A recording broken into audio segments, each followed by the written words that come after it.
During the late 18th century, the American colonies were on the brink of a revolution.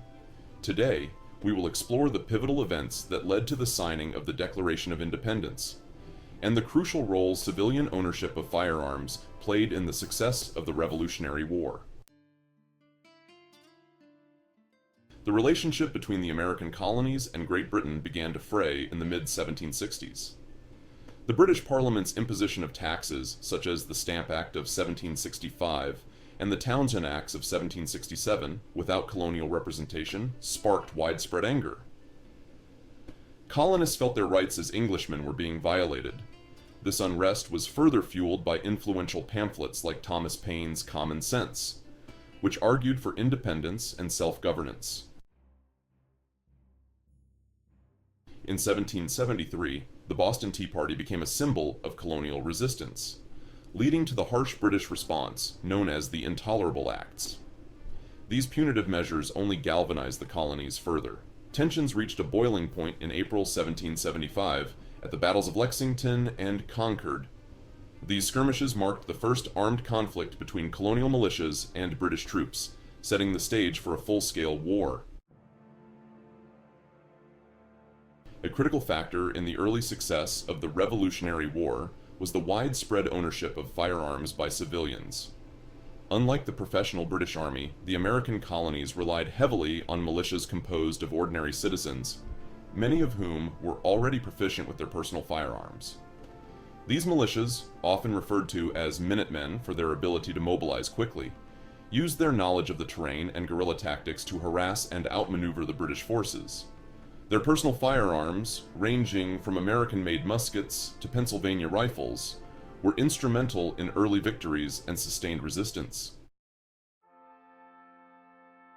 Amidst the ongoing conflict, Continental Congress convened in Philadelphia. On July 4, 1776, they adopted the Declaration of Independence, a bold assertion of the colony's right to self-determination and liberty.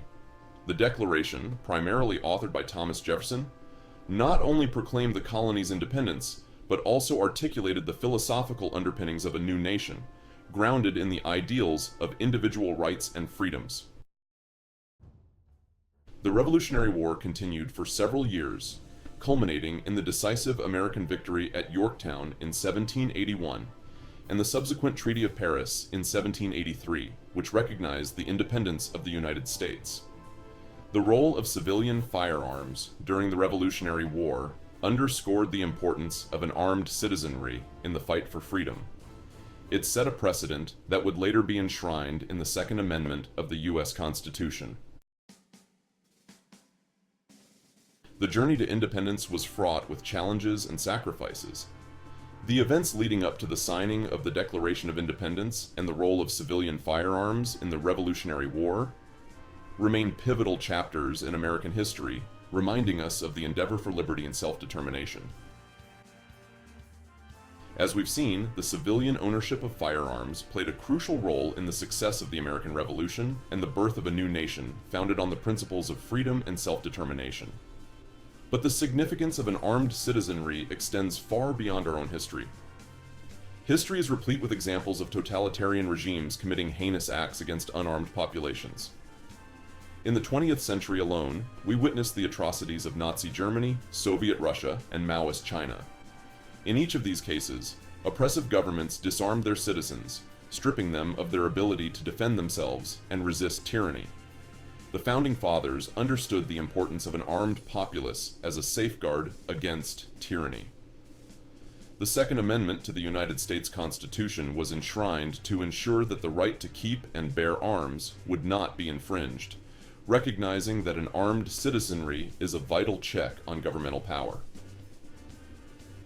Responsible firearm ownership continues to play a critical role in preserving our freedoms. It empowers individuals to protect themselves, their families, and their communities. Moreover, it serves as a reminder to those in power that the people have the means to defend their rights. While the debate over gun control and the Second Amendment continues, it's essential to remember the lessons of history. An armed populace is not just about self-defense. It's about maintaining the balance of power between the government and its citizens, ensuring that liberty and justice prevail. This Independence Day, hold your loved ones close, and remember the men and women who sacrificed everything for the rights and liberties we enjoy every day. Thank you for watching.